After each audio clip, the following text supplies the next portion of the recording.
Hello, everybody. Welcome back to P.A.N, Podcast About Nothing. Today, I'm your gracious, beautiful, lovely host, Jesse Goshen. I am joined by my two heroic, noble, savage, awesome co-hosts, Matthew and Alex. Hello, everybody. Hiya. I'm just going to get it out of the way now. Big, giant question's been in the back of my head. Been nagging at me all day, all week, all month, even. How are you guys doing today? I'm doing pretty good. You go ahead, Alex. Why don't you start the small talk off? Well, my week's been pretty good, but especially because just the other day, me and my girlfriend Lauren, we just went out to a pretty nice date.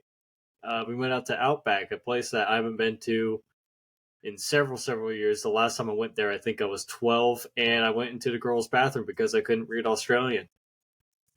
And I forgot I didn't realize that was a different language. Shit. I forgot. I don't remember what the guy's bathroom sign says. I can't remember what that one says, but I forgot what the word Sheila meant. And I thought that was like a core memory that I made up in my head. That was like a fever dream from the last time. I went there like 2-3 years ago. Yeah. With my fiance and her family, and I was like, "What the fuck is that?" Sheila.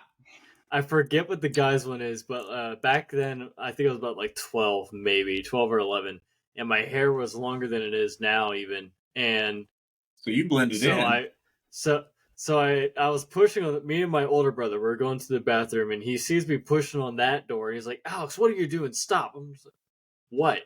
He starts breaking out laughing. He starts calling me a girl. He's just making fun of me, and then my dad kind of pitched in too. But altogether, like, Outback is actually really good. I genuinely we had a great time, and the food was amazing. They have this. I'm trying to remember what was in it. Lauren had this weird cocktail drink. It had like lemonade, some weird tea thing, like lavender. It was lavender and lemon, lavender, and like some type of like berry.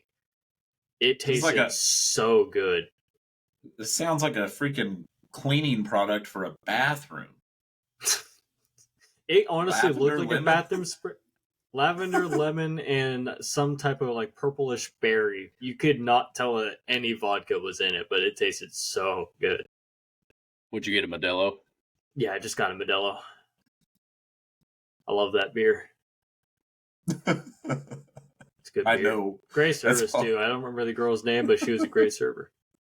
So all around great day. Did the male's bathroom sign by chance say bloke? Yes, it says bloke. I did. So that's my core memory has been fully unlocked. Yes. Yeah, it says blokes and Sheilas, and if I remember right, I also didn't know what the word bloke was at all.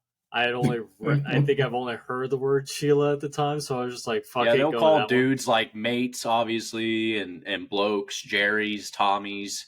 I don't think it would say mates because like that's almost universal. Everybody knows it. That just makes more sense to me. I would have probably walked into the girls' bathroom too. I think the seafood restaurants kind of copyrighted that. The what ones? Mate. Oh, really? I have no fucking idea, but it sounds right. Oh, okay. Mateys. So is that all you did? Just go to Outback? You didn't do anything else? We went to Walmart afterwards, and we picked up her cat Milo. We picked him up a cat tree and some cat toys and stuff like that because he had been scratching and stuff. So we wanted to help with that, and he's been loving it ever since. He's almost refused to get down from that cat tree. He loves it. That's awesome. And then that's good. Milo deserves it. Yeah, he's a good cat for the most part. It's a good cat. I as the benefactor of this episode, the host, if you will, state that makes my heart happy. Thank you. I'm glad you had a good overall week and that your cat is now happier than it was a week ago. He's one happy boy. That's good. Do not please ever get used to me talking like that. I won't. I've known you for God knows how long now. I am not getting used to that. It's normally just insults, so it's mostly rapid abuse. fire Let's insults. be real. Take It's it mostly when you abuse. can. You know, take the compliments and the nice that I have when you can, because I've grown to be such a heartless old bastard. Yeah, He's so cynical mean. Shit. He's so mean just for the fact that when he is nice, it just means that much more. I just get laughed at. My sincerity always gets mocked. That's why I just don't do it anymore. At some point in my life, between the age of 10 and 23, people started laughing at me for being nice. So that's why I stopped getting meaner. I mean, someone in your past used to say that you apologize too much. So. Yeah, don't remind me. Oh, Lord. Yeah. Well, I don't know what any of that means. I'm going to just take a drink of my Schmanilla Schmoka Schmola. I got my schmotter.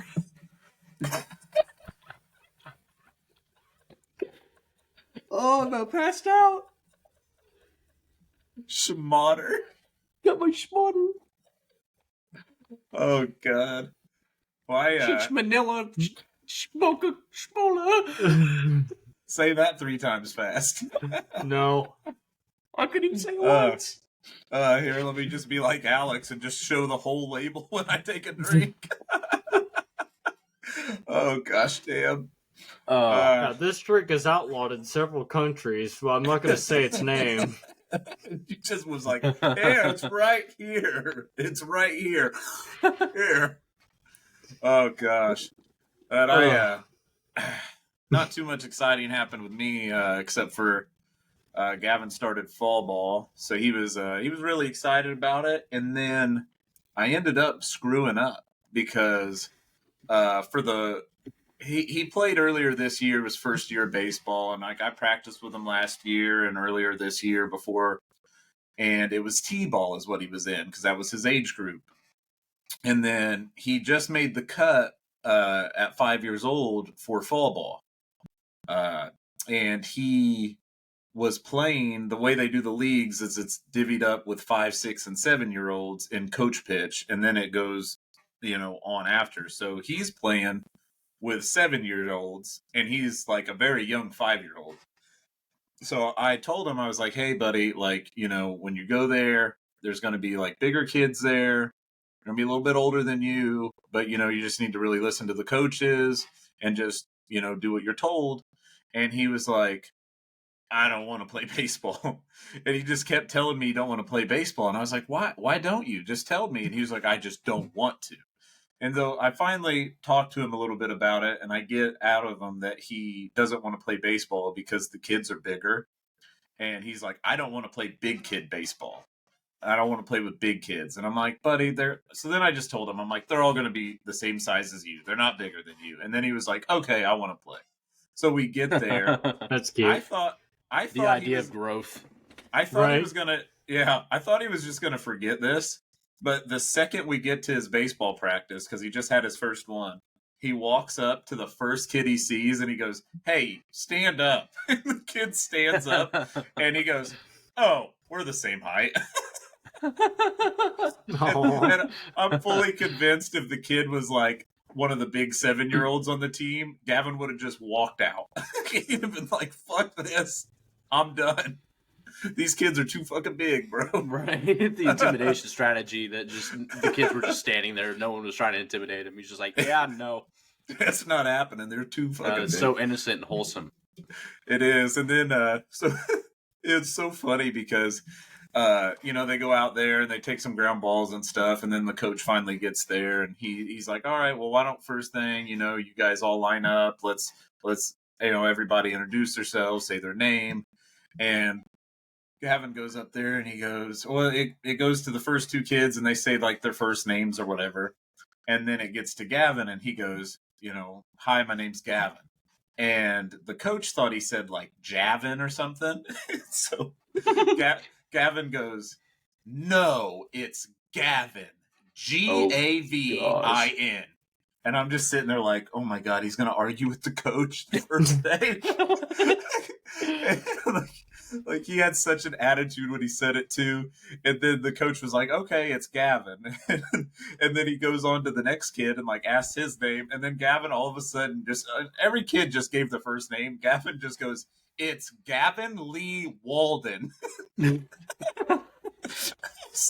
He's extra, just like his dad. That's awesome. I'm sitting there like, Gavin, what are you gonna do? Just give him your social security number after this? What are you doing? Social, date of birth, full name. The coach just goes like, okay, buddy, I'll do my best to remember your first name. He just goes on, tells him everything. I'm like, oh, Gavin, you gotta stop, dude. But that's awesome. He had a good first practice. He played in the dirt a little bit, too much. We had to get on him a little bit, but he also hadn't been playing baseball for a while because there's a big gap between the regular season and fall ball. So I think he was just excited to be in the dirt again. Yeah. But overall, it went pretty good. And then I always remember. Sorry, go ahead. No, you go ahead. I declare that Alex goes first. Yes. I always remember. I just wanted to say something. I always remember being like, I think I was like maybe a little bit older than Gavin at the time, but I started off with T-ball, and then I went to Little League, but I was so laughably bad at the sport. I love baseball. I love T-ball. It is a hell of a game. It was fun. And as a kid, I especially loved to run, but my hand-eye coordination was god awful. And much has changed. I was going to say it has gotten no, trust me. Well, I hope so. It's been 2 fucking decades. I know. Back then, it was horrible. Like, so I think it was like the first year I went into Little League. T-ball is not too bad because it's held up. The ball's held up. You don't have to worry about it. Well, our coach, he had thrown, because we didn't really do strikes or anything like that. I'm pretty sure it was still like, I think the rule was like 5. Yeah, they threw it 5 pitches. Times. Yeah, and I did that. Missed every single one. Only one of them was a foul. One of them was a foul. The rest were complete and utter just miss, whiff. And then the best part was they're like, all right, this kid, like, we're going to be taking forever with this guy. So they bring out the fucking tee, set it up. Oh, God. It actually had Alex's name wrote on it. It was his tee. We prepared for this exact moment. Yeah. Well, it's always a motherfucker's named Alex. Worse off than that was the fact that I still didn't even hit the ball. I hit the post. The ball fell down far enough to where they said, Alex, run, go. Yeah, and I had barely enough time to take first. Oh my God. He's the only one he's the only one that can bunt off a tee, bro. He literally bunted it, dude. That's so impressive. But I made it home. Thankfully for the other 2 kids behind me, I did make it home. You literally you just rode on the coattails of the other 2 kids and were like, yeah, I did it. And they're like, but it was all because of them. I'm just imagining him taking the biggest, just the fucking hardest swing ever, and the ball just goes, and it just falls straight down. Well, that's the weird thing. That's the kind of weird thing is about it. I went from that at like the age of like 6 or 7 to, I think it was in middle school. We were playing wiffle ball, and once again, my batting skills had not improved, and I was setting up. I was like, you do like, you kind of like hit the bat against the plate and everything. You kind of do a little wind up. You get all prepped up and everything. I striked out twice. I'm like, all right, this sucks. This ain't good, looking good. So in the middle of me setting up again, I hit the bat down twice. I remember this vividly. I spun it in my hand once, and then I look up, and my gym teacher had already thrown the freaking ball. So for some reason, my brain decided to switch it from my right hand, my dominant hand, to my left, and I swung like that. And I almost, by like a foot, almost got a home run. And I remember being in that same gym class with him and seeing him hit like that because I was protecting third base. Yes. And I was here and I was watching him over here. Uh-huh. And I just saw him just knuckle the motherfucker. And I was standing there, I was like, Oh, and then one of my classmates, Keely, was next to me waiting to run that way. And she's like, "What the fuck, Alex?" I was in awe. Leave it to Alex like, to do an ass backwards and actually be successful. Dude, I sent that.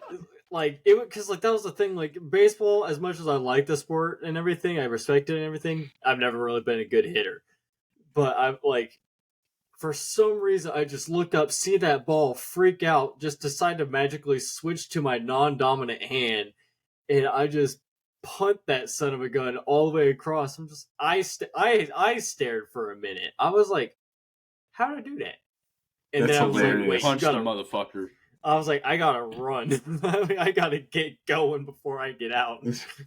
I mean, to be fair though, all honesty, hitting a baseball is definitely, I won't say it's the hardest because it's controversial, but it's definitely one of the hardest things out of any sport is hitting a baseball. Mm-hmm. Especially in the majors. It's also that, and then the one thing that people will give you the most shit for not hitting.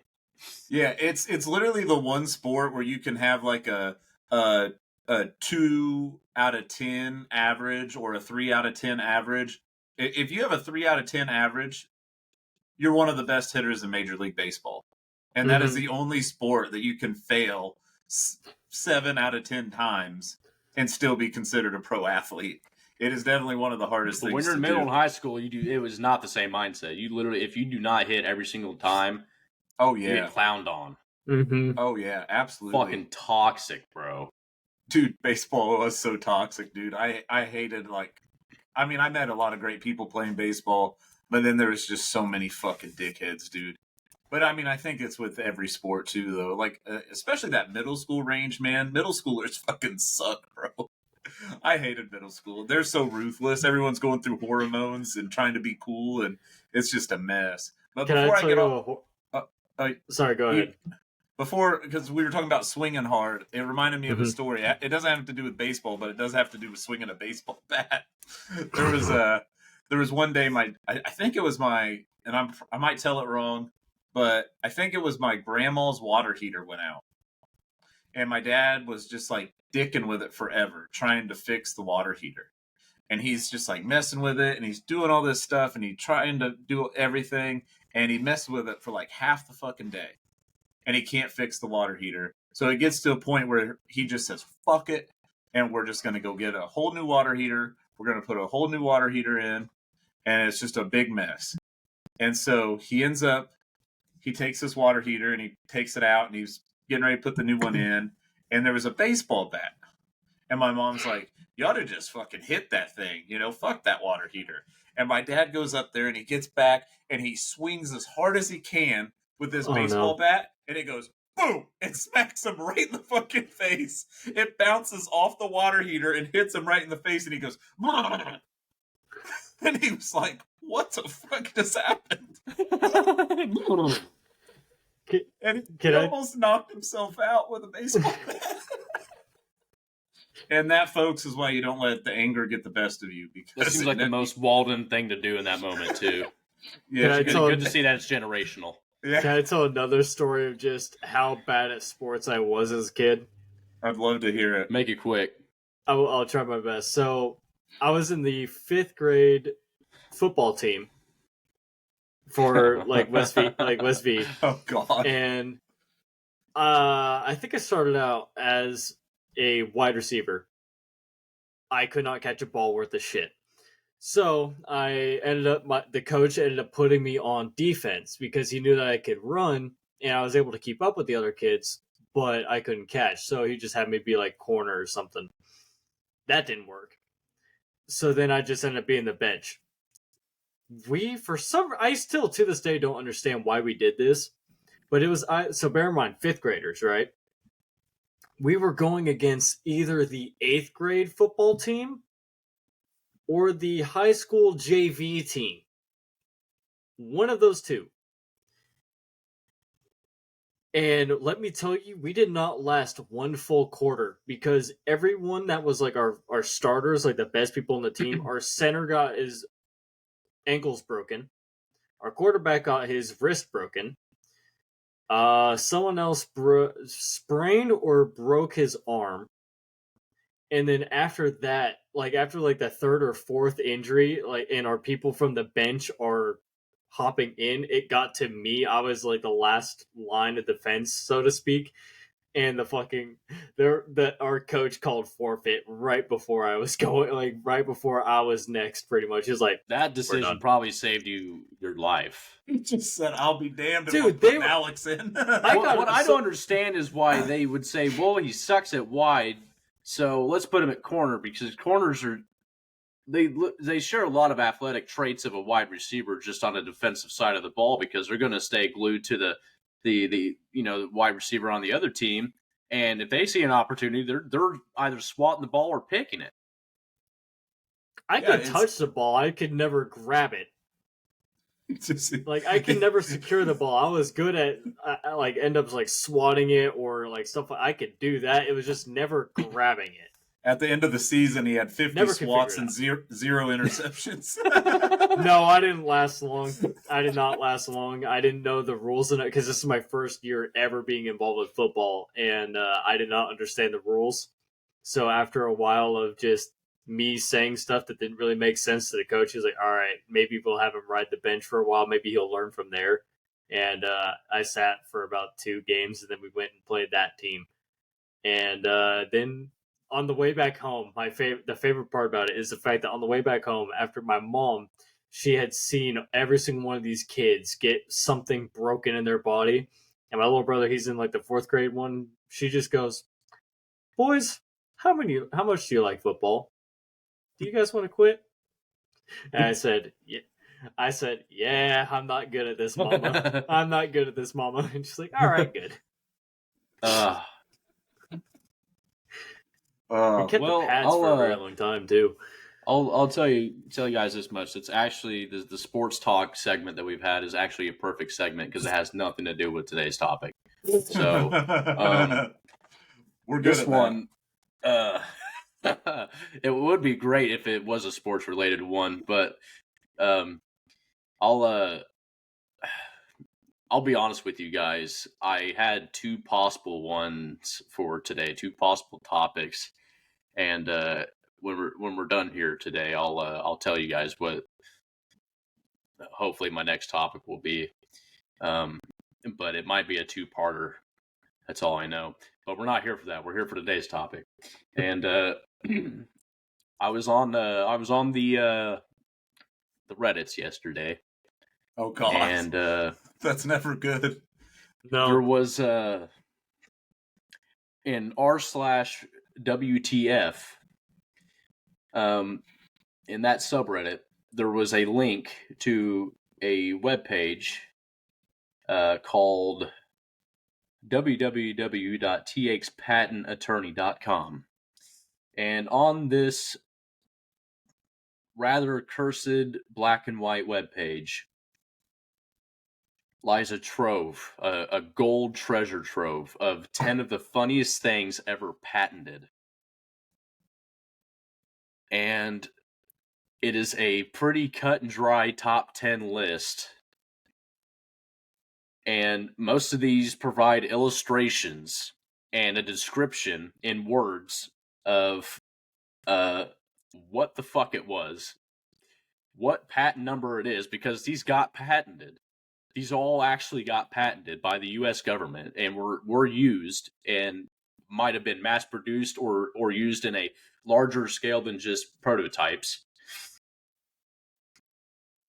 And it has what it is, what it did, and some of these show literal fucking pictures. Some of these are so old,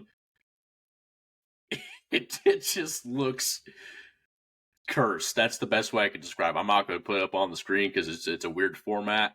But you guys, I'm going to read you what it is and a brief explanation of what it is, what it's used for, and you guys are going to be the part of the patented salesman trying to sell me on why the fuck I should use this.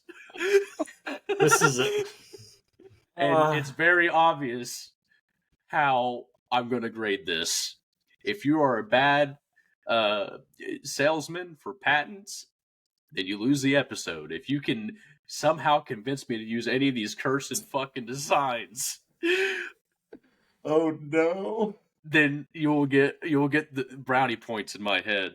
Now the first one is, it doesn't start off easy. They're all fucking hard because they're so just batshit crazy. Okay. I'm going to flip a coin.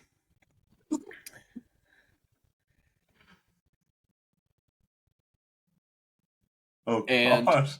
We are going to decide who goes first. All right.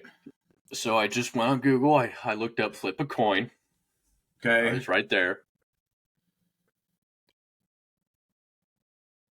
Tails. You want tails? Tails. All day. Alex, are you okay with that? I'm fine with it. Okay. So I'm going to try to flip this and not fuck it up here. The fuck's a tail? Oh, it's heads. Fuck. Well, it might be a good thing, Matt, that you didn't win that. So Alex, you're going first. This is the second time that heads or tails has fucked me on this podcast. So I'm going to read you the first of 10 funny patents. All right.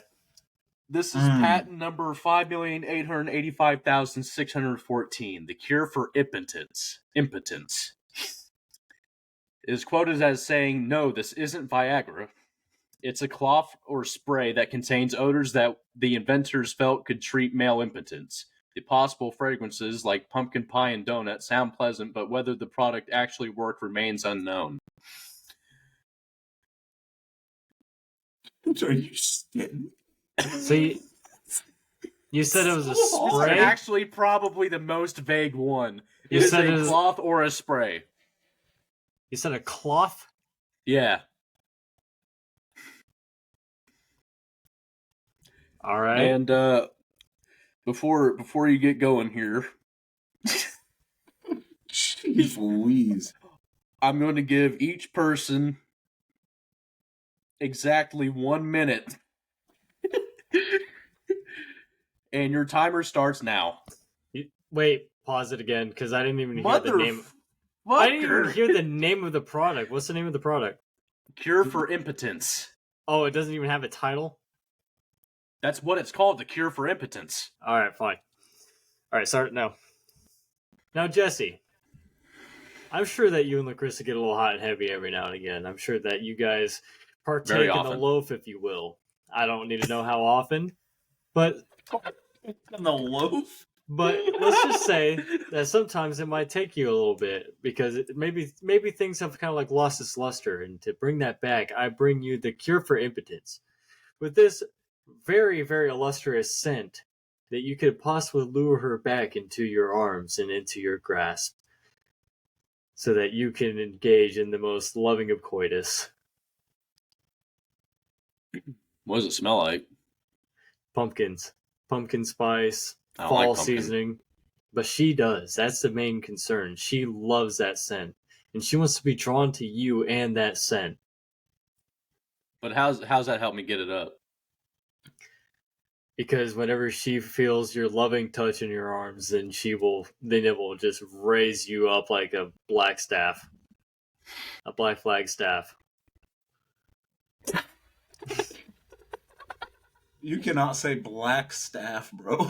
Black, Oh my black god. flag staff. Excuse me. All right, so just seeing how that went, I'm giving you another minute and go. Each person's gonna have 2 minutes. What? All right. 2 minutes. I thought he did really well. And that's my So- competition. I wanted to get some specificities out of the way. All right. So, what are some concerns of the product? So what form does this come in? This comes into spray. So what you're gonna do is you're gonna rub it along Just a spray? into it, just a spray or a cloth, but I prefer the spray. It gets really deep into the nodes. It allows that perfume, that lovely fragrance to expand and to just really, really expand throughout the room, and she will be drawn to you like a bee to a flower. Okay. It passes. I'm going to say they all pass because they did pass. Okay. Wow, that's the most awkward freaking sentence I have ever had. That was a tough one to fucking start on. I don't know why. Why'd you pick it? It was fine until you said black staff, bro. I'm going 1 through 10. staff. I didn't pick it. I'm going 1 through 10 here. Okay. So shit. Matt. Okay. This number 2 is patent number 1,466,559, the head exerciser. This 1923 invention had to be used with a partner. Each user gripped a metal plate between their teeth. The plates were attached to each other via a spring device. This device, it was each person then pulls away from the other, sort of like tug of war. This device was supposed to improve circulation. In reality, it sounds like a really good way for 2 people to knock heads. Your timer starts now. Well, Jesse, it's nice to meet you. My name's Matthew. Hey, nice to meet you. I'm Jesse. Yeah, I noticed you have eczema, and correct. And I heard a little byproduct with eczema might be weak head muscles. And I'm looking at your jawline, and can you smile for me? Yeah, see, that's not good. I got the product for you. Oh, I got what was it called again, Jesse? Was there even a name? Exerciser. Oh, it's the head exerciser. Okay, well, I got the perfect product for you. I got the head exerciser. Have you ever wanted? I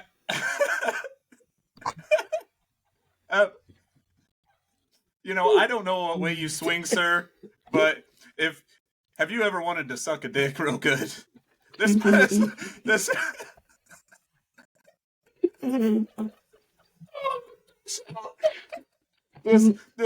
might be the product for you.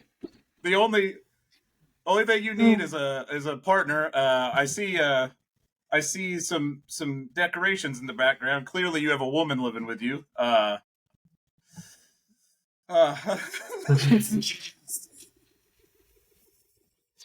do I want to suck a dick? I have a fiance. Why am I to know? Are you ready? I can't breathe. Sir, I don't know if you know this, but dicks and tits are interchangeable. I didn't know that. Well, really, since it's a partner thing, your fiance would be using it too, so that might help you out. You just gotta watch the teeth, bro.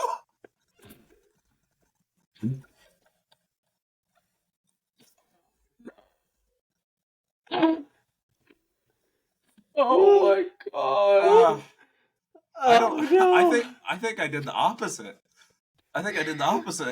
Well, you said, "Oh yes, you have a woman at the home. This will present you with a nice fucking dick loving." Or what? I think after that presentation, I'm gay now. Yeah, you might want to tell LaCrista. I turned it around at the end. God. It was a benefit for you. I forgot she had to use it too. I forgot it was a partner thing. If you also want to rip your teeth, if you also want to rip your teeth out, go for it. The head exerciser. I mean, I imagine the commercial for it when they smile. It looks like a fucking kindergartner that lost both their front teeth at the same time. They're just It's just It's nothing like whenever there. you strike a jaw harp wrong, it fucking just immediately chips your Where's teeth. the jaw harp? Who's playing the mouth harp? Who's doing that? How do you know what that feels like? I've had my tooth busted out. I think I would know. Yeah, and don't worry. If he gets another tooth busted out, they have to pay for it. We know. We know. We have to pay know. for it. All right. Dude, that was terrible. That was so can't. bad. Oh god. Oh, dude, if we could take 5, I would right now. But fuck, dude, we need to keep rolling because it only gets worse. Alex, are you ready for patent number 3? All right, hit me. This is patent number 6,681,419, labeled the urinal headrest.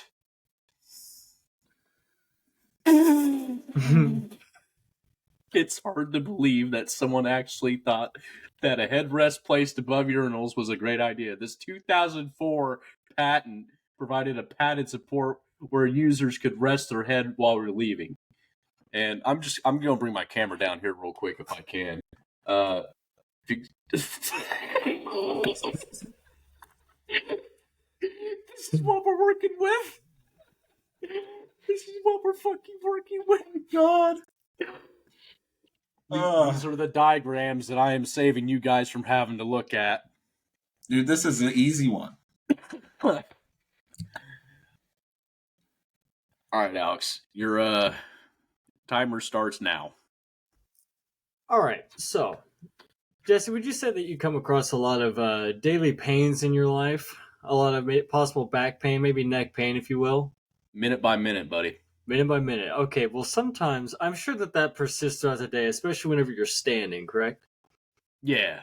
So, what if I told you that the next time that you go pee, that there is a perfect rest for you to kind of just slump over and relax as you go to the urinal right there. I call it the urinal headrest, okay? So what it does... That's original. I like that. It supports you just perfectly so in a perfect pillow. And let me tell you, the main concern, I already could tell right on the look of your face, your main concern is, well, Alex, how does it get cleaned? It has a self-cleaning device. Concern. You're right. It has a self-cleaning device inside the headrest. It will periodically, after about 5 seconds of use, you have to press a little button and it will clean itself. It'll sanitize itself right before your eyes.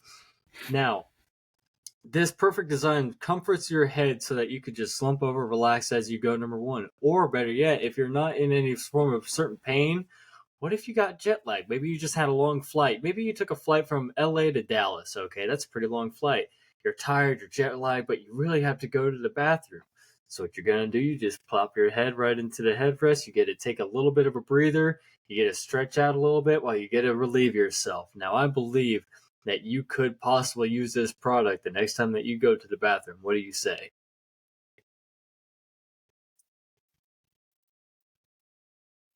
I like it.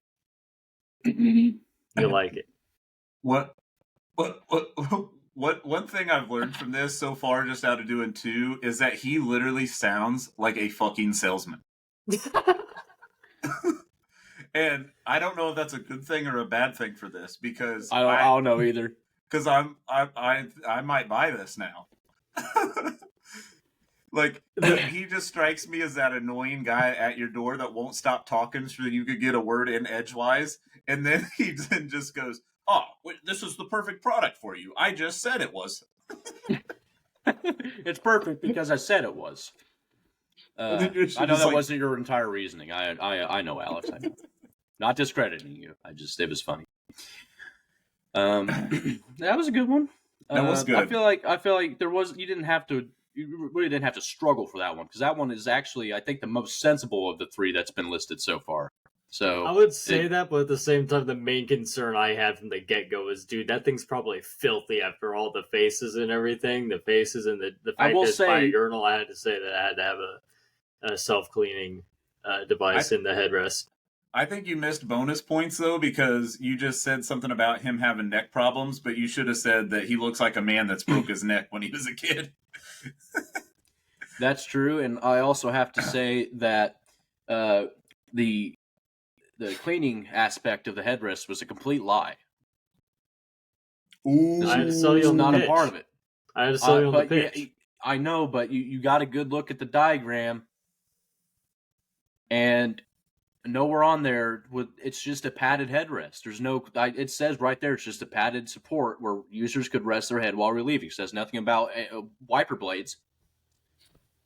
So while I appreciate your desire to go beyond, that's really good. I love that. I love that in a person. I love that in one of my best friends. I respect that, but it's not wanted here. We need the cold hard, bare bones fucking patent. As if any salesmen are honest. Exactly. Be as filthy as you can while being honest. He's playing the role perfectly. He's already lying, being deceitful. You're a good salesman, Alex. Why you are a great salesman. I'll give you that. I think you are fantastic. Both of you guys so far have proven to be dishonest fucks, and I love it. Rolling with the punches, we're moving on to number 4 with patent number 269,766, labeled the Rodent Blaster. The diagram, it looks like. Here, I'll show it to you. Yeah, I want to see it. I'll do the same thing. If I can do it every time, I will. So this is the diagram. What the hell is that? I can't. Looks like a 20. It looks like a 22. Oh, I've seen this. Looks like a 22 Colt, stapled by a wooden rod and string on a wooden plate, going into like a ground nest of sorts. And it takes every aspect of a mousetrap and just adds a gun to it. So that's where we were at with that. This device contained a firearm that could be aimed at the opening of an animal burrow. When the animal emerged, the gun would fire, supposedly killing the animal. Matt, I need you to sell me on this patent. Okay. And your timer starts now. Well, sir, I see that you're in an apartment here, and I know how apartment complexes work around here. You tell them you have a rodent problem, and they say, go fuck yourself. I got a solution for you.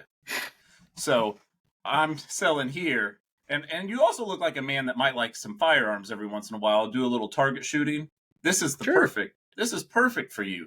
You know, I know you're from New Goshen. You got fields. You got perfect land to go target shooting with. And 22 ammo is, well, it's just dirt cheap. It's the cheapest ammo you can have. And so what this does is it has a little piece of cheese that hangs on the end with a string. And when a rodent of any sort touches it, it blasts their head off. Right after the rodent's gone, you can go out to New Goshen, take it target shooting. It's the perfect rodent blaster.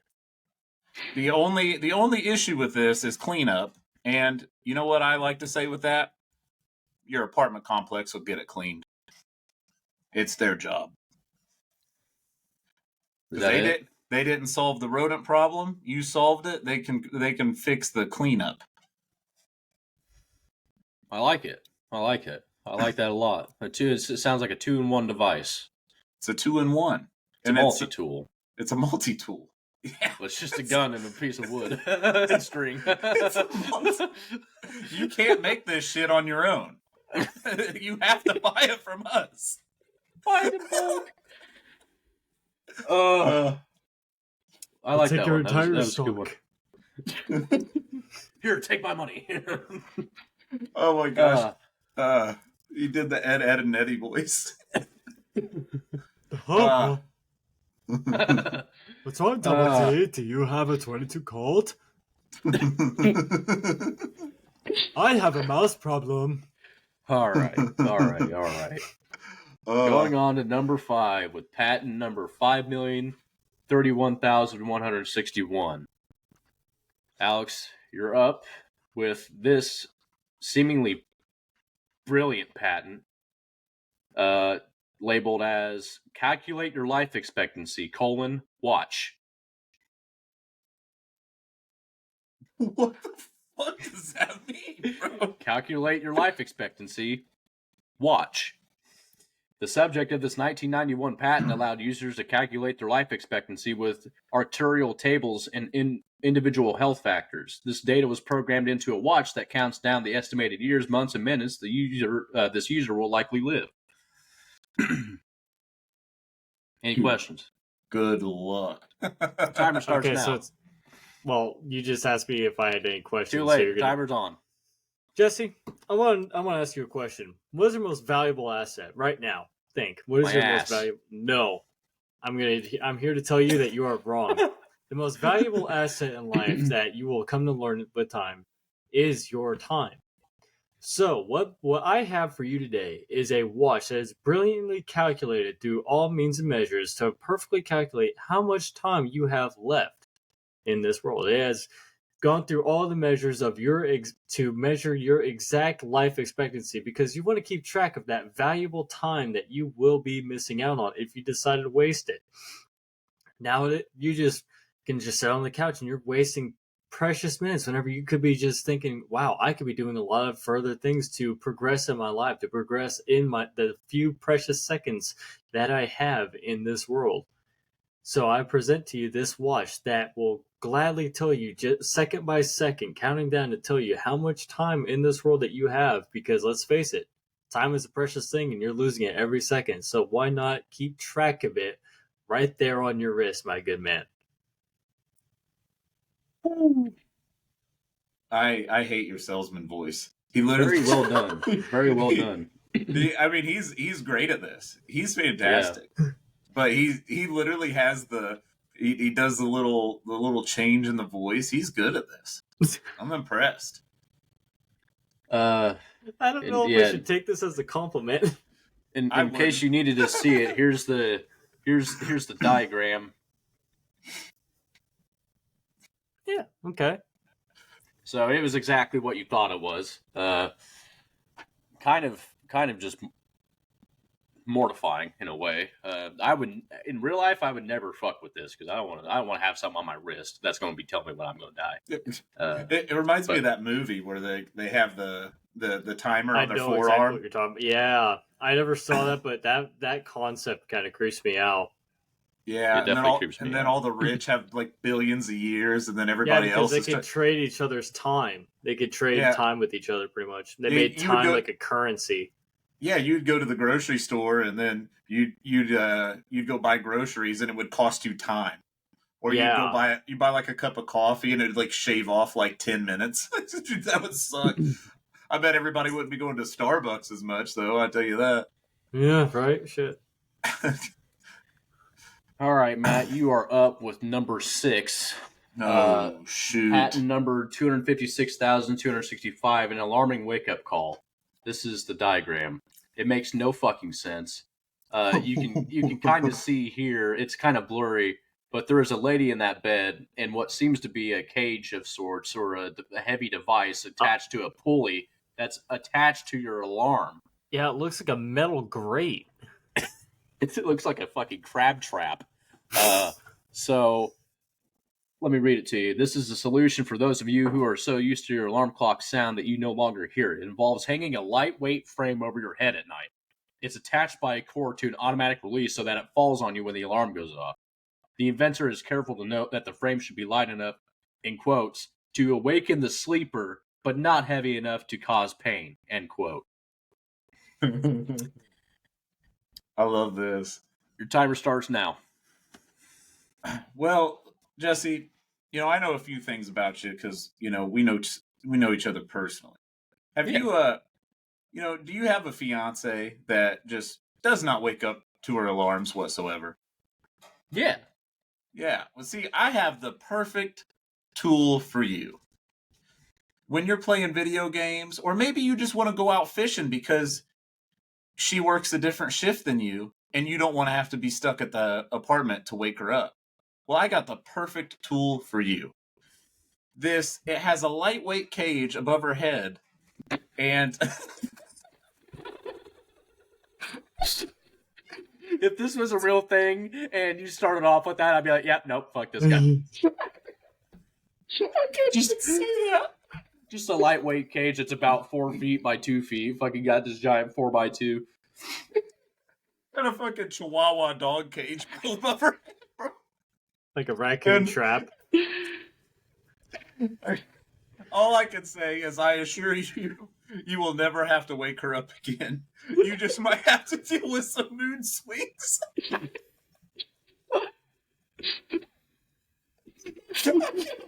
This one seriously.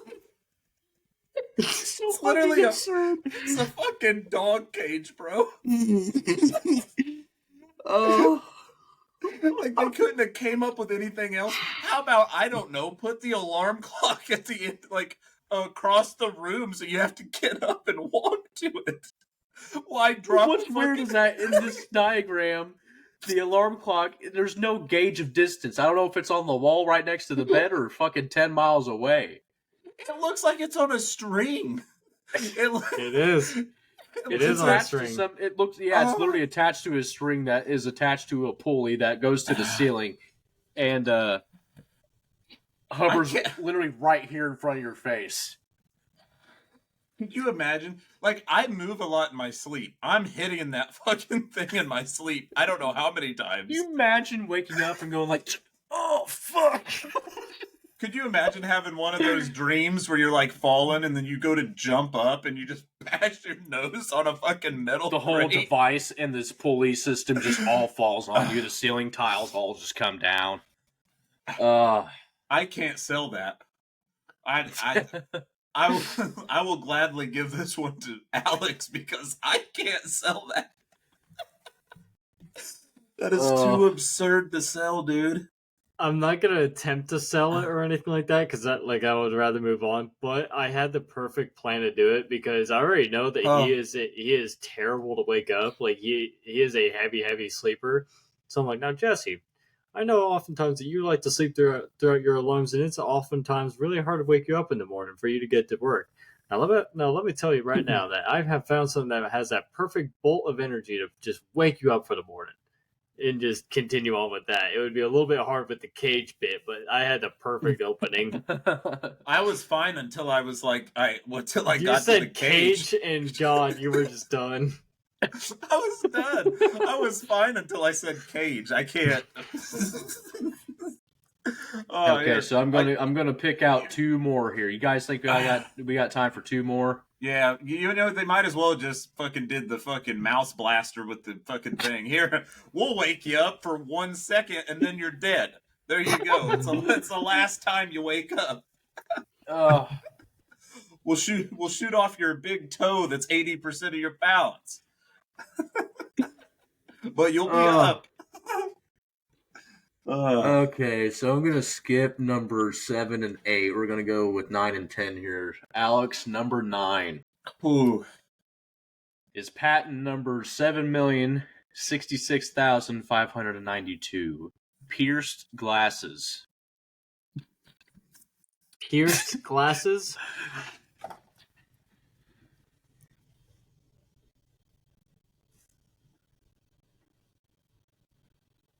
Why? I can't quite even make out. Oh. The piercing is right here. Yeah. It starts off by saying that losing eyeglasses is frustrating, but that problem ends when the lenses are pierced into the bridge of your nose. It might be painful, but you always know where your glasses are. Your timer starts now. All right, Jesse.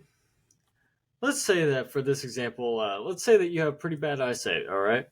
Let's say that you might have issues with your glasses, and the most common problem with people that wear glasses is the fact that they just go missing. A lot of times people have to get a new pair because they always lose them, whether it be lost to the car or lost to the woods, wherever it may be that you were at, you always end up losing them. Now, let me tell you right now, it's going to be a little bit of a procedure, but I have the perfect way for you to never lose your glasses again. So if you're willing to, you can get it pierced right here in this little spot. Now, it will be a little bit painful at first, but with the right treatment and with the right care of the piercing, that pain will go away in a matter of at least a week, okay? After that, you will have your glasses perfectly placed right at the perfect position so that you will no longer have to deal with the messy the messy frames so that you don't have to deal with matching your apparel with your lenses or your the frames of the glasses at all. They'll just be right there on the edge of your face, right where it needs to be, so that you can see perfectly with that 20/20 vision. Now, once again, I already know you're concerned with the piercing bit. Trust me, we have the best piercers of the country, in the world even, to work with this specific design. They made it as painless as possible, which is why it only lasts for about a week. But trust me, after that week's amount of pain and with the right treatment and the right care for your glasses, I promise you, you will be seeing the future with these lenses. I hate. He's so good at this. He is so good at this. You are in the wrong career, sir. Okay, I'm gonna have to set my judgment aside on that one. I think put on the shelf right now. I think we found Alex's hidden talent. He's shockingly good at this so far. Matt, just as Alex started the episode, you're gonna end it, okay, buddy? I will say this: that was by far, out of all of them, that one was the hardest. What? That one was the hardest to do, because I'm like, first of all, piercings in that spot. This cannot go against my judgment at this point. We're already past it, but like that right there. No, I understand. Like selling that specific part, I'm like, yeesh. It doesn't even make any sense, because when you want to take your glasses off, because at some point you'll need to either sleep or whatever, you're going to take it off, and then you're going to still lose the motherfuckers. Yeah, I was gonna ask that. I was like, what if I want to take them off and I put them back on? What if that happens frequently? But I was just letting the salesman do it, saying I wasn't gonna ask questions, So, no fault of yours, Alex. I just didn't want to interrupt the genius that we were experiencing. Yeah, the flow, if you will. He's got a flow that I can't match. I'll give him that. Matt, your last patent. This is the one to end the episode. Number 10, patent number 6,637,447, quoted as being the beerbrella. The beerbrella. Yet another original name for a patent. This one, pretty much as it sounds, it's annoying when the sun warms up your beer. That's why there's a patent for the beerbrella, an umbrella that attaches to a bottle to shield it from the sun. It also keeps out the rain if you're drinking outdoors in a shower. It's fun to make fun of patents that seem ridiculous, but it's sometimes a silly idea that can turn out to be successful. And your timer starts now. Well, sir, you look like a beer drinker. And one thing I know about beer drinkers is we like to drink outside. We like to have big parties. We like to drink outside. We like to have cookouts, and maybe you don't have an umbrella over your grill because you look like a guy that likes to cook out. And when you're out there grilling, there's nothing worse than maybe a little bit of a rainstorm, a little bit of rain. You don't want rainwater in your beer. You also, if it's a nice day out, you don't want the sun heating your beer up, because nobody, and I mean nobody, likes a warm beer. We like our beer ice cold. And I got the perfect product for you. I got the beerbrella. It connects to your beer bottle with an umbrella, but you can also close it and open it. So when you want that pesky drink of beer, all you got to do is grab your bottle, roll it down like an umbrella, pull it down like an umbrella. I said roll. Pull it. You just got to pull it down, take a swig, and then put it back up.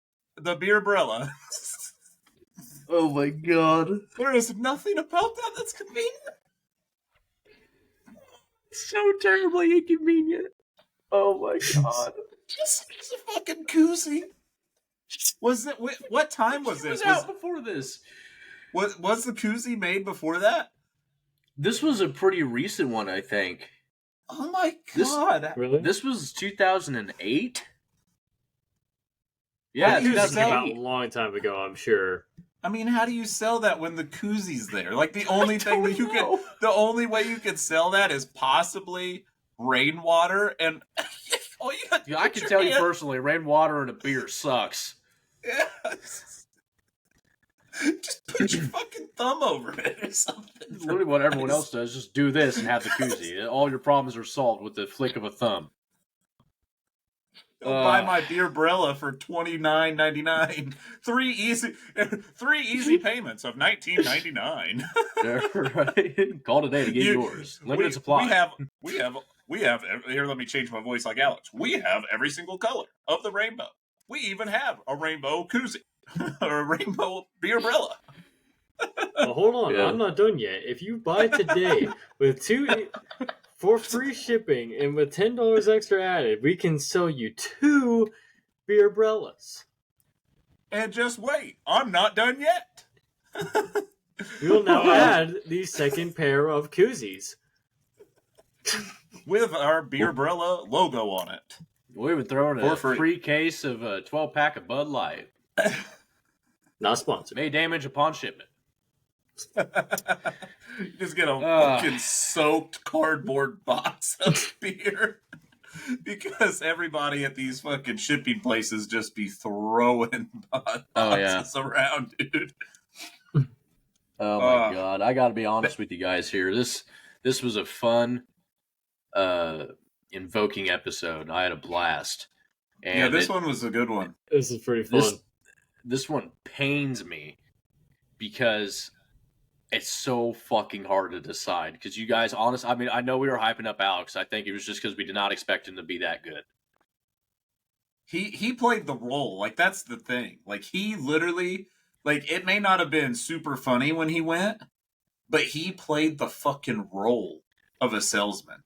And I know I told you guys at the beginning, I was going to be grading this on very obvious points. And well, I told you guys you had to be a salesman. Obviously, you both did very well at that.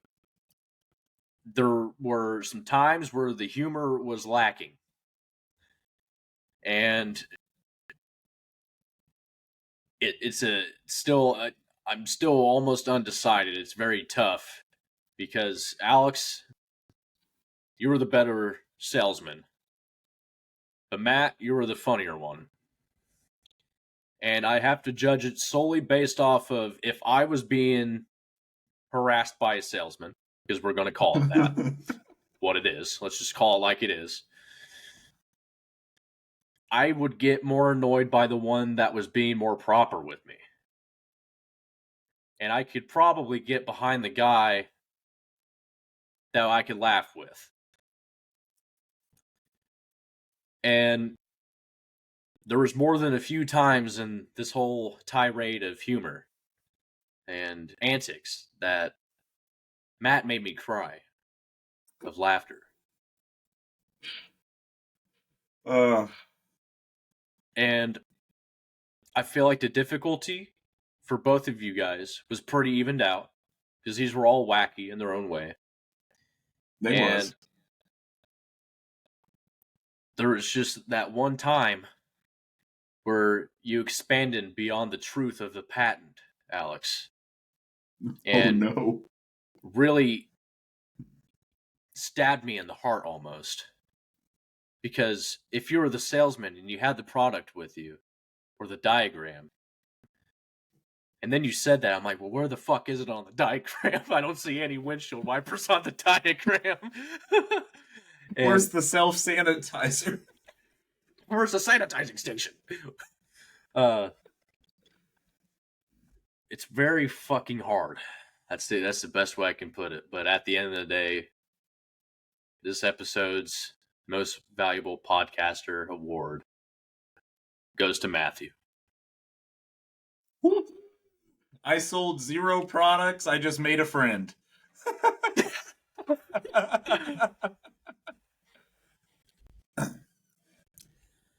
Alex, I want you to start off with the loser speech, buddy.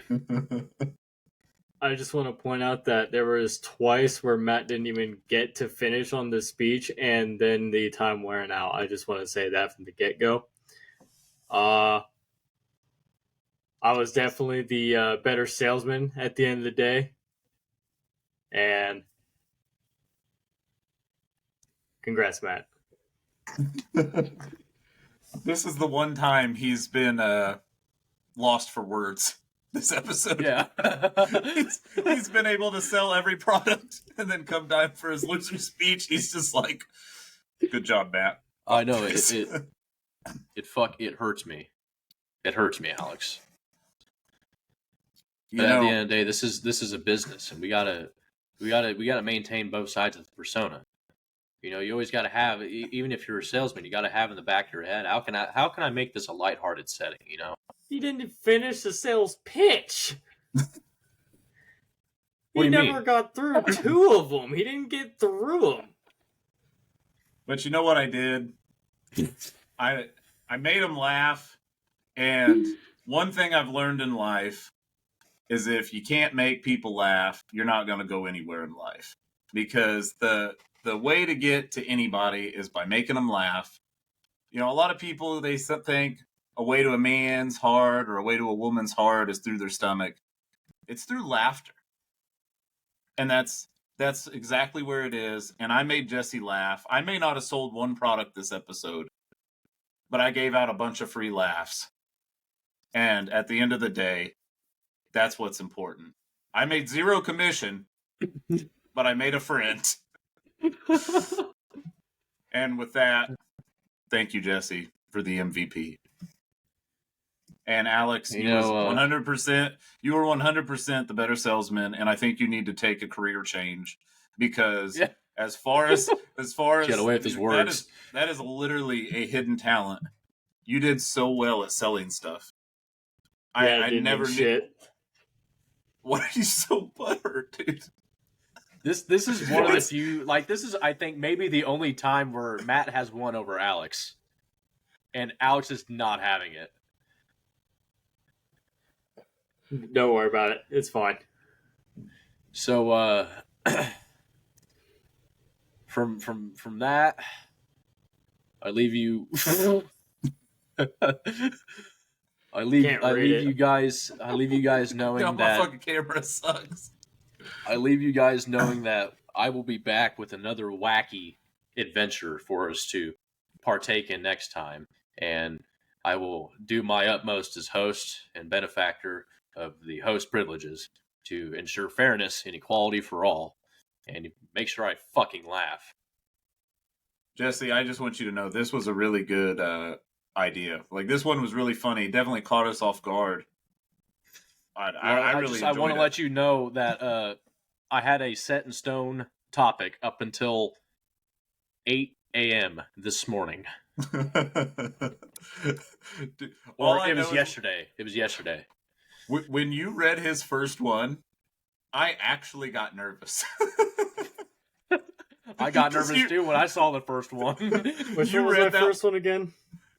The it wasn't the urinal holster. The cure for impotence. Yeah, that one. The not Viagra. you read that, and I was like, "This is gonna be a long episode, bro." If this episode does fairly well, and then we get good feedback on it, I think the three of us thoroughly enjoyed this episode. There are obviously millions of fucking patents.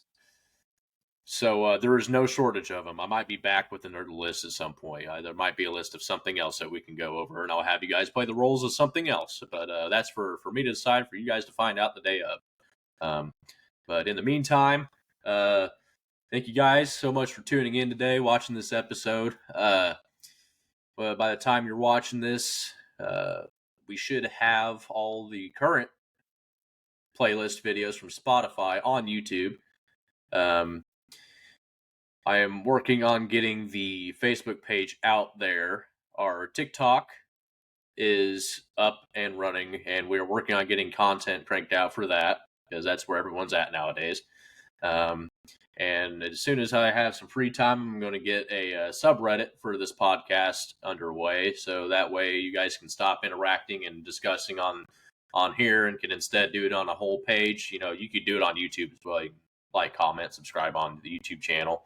Follow us on here, but on the subreddit, really, just hit the follow button on the subreddit when that gets posted up. Search for it, and you'll be able to talk amongst us and other fans of the show, whoever it may be, and the interacting on all that stuff will be a whole lot easier than interacting with it on Spotify, for sure. Yeah, it's going to be a lot more user friendly than Spotify makes it, because we have to go in and manually look through 2-3 different tabs in the interact section and go to the episode and then go to the comment section and then choose if you want to publish the comment and yada yada yada. So you do on all the other platforms. And as far as I know, it doesn't even send us a notification that anyone even commented. We just literally have to go in and check. Yeah, we have to manually search for ourselves. So it's a really, really good recording platform and good tool to have, but that is a definite lackluster section, is the interaction. So just know we see you guys, and friends, family of ours, fans that we might potentially not even met. We appreciate your support. It means a lot to us starting out, because obviously we don't know what the fuck we're doing, but we're having fun doing it. That's all that matters. But with that being said, I'd like to conclude this episode here, and thank you all so much for watching and tuning in today on this episode of P.A.N. Podcast About Nothing. And got to see my two best friends fight it out till the bitter end. Blood, sweat, and tears went into this, and I know everyone gave it their all. And it sucks I couldn't pick both of you as winners. So, that being said, you guys, wherever you're watching from, whatever you're watching on, have a good day, morning, dawn, dusk, whatever. If you're on the moon, Mars, whatever the fuck it is, enjoy it. Thank you for being here, and we hope you enjoyed the episode. P.A.N. out. P.A.N. out.